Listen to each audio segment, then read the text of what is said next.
October 21st, Saint Hilarion the Great. Hilarion was born of pagan parents near Gaza in Palestine. He sprang like a rose out of thorns, as his parents being idolaters. He attended the schools at Alexandria and was converted to Christianity. He was a man of wit, good temper, and dispositions. He was exceedingly beloved to all those who came in contact with him. Being brought to the knowledge of the Christian faith, he was baptized and became immediately a new man.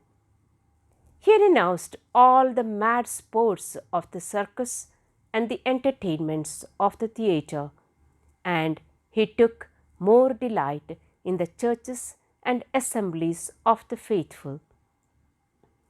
Having heard of Saint Anthony the Great, whose name was famous in Egypt, he went into the desert to see him. He spent 2 months in the desert under his personal guidance, imbibing the life of penance and contemplation. On his return to Palestine, noting that both his parents had died, he divided his fortune among the poor before retiring to a little hut in the desert of Mazuma near Gaza, where, living in abject poverty, he devoted himself to the austere life, thus becoming the first known hermit of Palestine.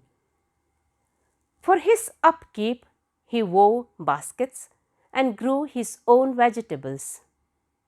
The one frugal meal that he permitted himself each evening after sunset consisted of a small piece of bread and some herbs or vegetables. Religious exercises filled most of his waking hours.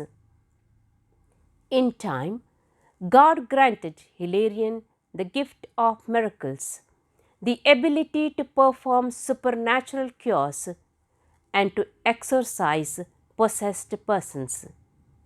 His guidance came to be so much in demand, with curious pilgrims arriving by the thousands, that he found it more and more difficult to make time for his personal devotions. Many heathens were converted to the group of disciples that had settled near him grew considerably. His attempts to flee from it all proved futile, and only when he went on a hunger strike was he finally permitted to depart. Saint Hilarion was desirous to go into some strange country where not even his language should be understood. Therefore, he journeyed to Dalmatia. Miracles here again defeated the saint's design of living unknown. Saint Hilarion, seeing it impossible to live there unknown, fled away in the night in a small vessel to the island of Cyprus.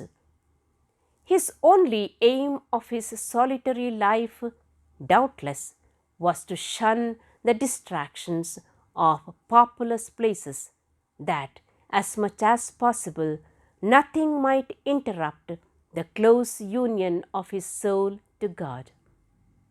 The saint, in the 80th year of his age, wrote a short letter to Hiscius with his own hand in the nature of a last will and testament, in which he bequeathed to him all his riches, namely his book of the Gospels, his sackcloth, hood, a little cloak.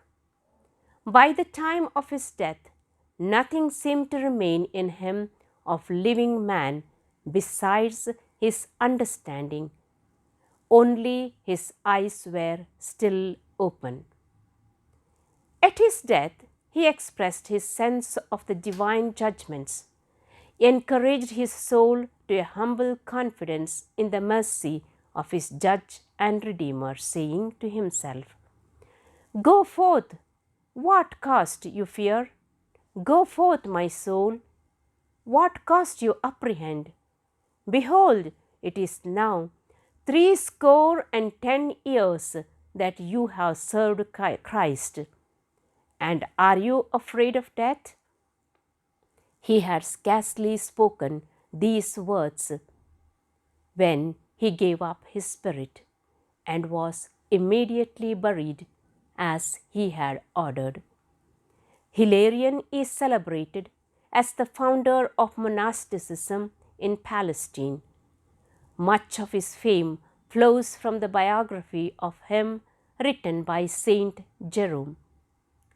On the day of his feast, we can learn the value of solitude from Saint Hilarion. Unlike loneliness, solitude is a positive condition in which we are alone with God. In today's busy and noisy world, we could all use a little solitude.